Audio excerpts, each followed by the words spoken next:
Trauma തരുന്ന psychological impacts അതിനെക്കുറിച്ച് നമ്മൾ ഒരുപാട് വീഡിയോസ് കണ്ടിട്ടുണ്ട്, ഒരുപാട് വീഡിയോസ് ഞാൻ തന്നെ ചെയ്തിട്ടുണ്ട്.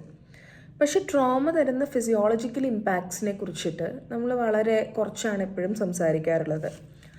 ട്രോമ കാരണം ഉണ്ടാവുന്ന വെയിറ്റ് ലോസ്, ട്രോമ കാരണം ഉണ്ടാവുന്ന വെയിറ്റ് ഗെയിൻ, ട്രോമ കാരണം ഉണ്ടാവുന്ന ഡെർമറ്റോളജിക്കൽ കൺസേൺസ്, ട്രോമ കാരണം ഉണ്ടാവുന്ന കണ്ടീഷൻസ് ലൈക്ക് ട്രൈക്കോട്ടിലോമാനിയ, അതായത് നമ്മുടെ മുടി നമ്മൾ തന്നെ വലിച്ച് പൊട്ടിക്കുന്ന കണ്ടീഷൻ്റെ പേരാണ് ഈ ട്രൈക്കോട്ടിലോമാനിയ എന്നൊക്കെ പറയുന്നത്.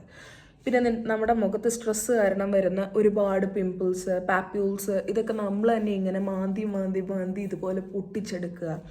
നമ്മൾ ചിലപ്പോൾ ട്രോമ കാരണം ഒരുപാട് ഈറ്റിംഗ് ഡിസോർഡേഴ്സും കണ്ടീഷൻസൊക്കെ വരുന്നത്, നമ്മൾ ഒരുപാട് ഭക്ഷണം കഴിക്കും, എന്നിട്ട് ആ ഭക്ഷണം നമ്മൾ തന്നെ വായിൽ വിരലിട്ടിട്ട് ഛർദ്ദിക്കുക, ഇങ്ങനെയുള്ള ഒരുപാട് സൈക്കോ സോഷ്യൽ ഫിസിയോളജിക്കൽ ഇമ്പാക്ട്സ് നമുക്ക് ഒരുപാടുണ്ടാവും. നമ്മൾ റിലേറ്റീവ്സിനെ കാണുമ്പോഴും നമുക്ക് മറ്റുള്ള എന്താ പറയുക, നമ്മുടെ ഫ്രണ്ട്സിനെ കാണുമ്പോഴും അവോയ്ഡ് ചെയ്യുക, നമ്മൾ തന്നെ ഒരു ഷെല്ലിലേക്ക് ഒതുങ്ങി പോകുന്ന ഒരു കണ്ടീഷൻ. അപ്പം ഇങ്ങനെയുള്ള കണ്ടീഷൻസൊക്കെ വരുമ്പോൾ ട്രോമ എന്നുള്ളൊരു വാക്ക് സില്ലി ആയിട്ട് കൺസിഡർ ചെയ്യാതെ നിങ്ങളൊരു ക്ലിനിക്കൽ സൈക്കോളജിസ്റ്റിനെയും ഒരു ജനറൽ ഫിസിഷ്യനെയും വരെ കൺസൾട്ട് ചെയ്യേണ്ട, ഒരു സൈക്കാട്രിസ്റ്റിനെയും കൺസൾട്ട് ചെയ്യേണ്ടത് വളരെ അത്യാവശ്യമാണ്. Doctor Gayathri Menon, doctor Gayathri's wellness space.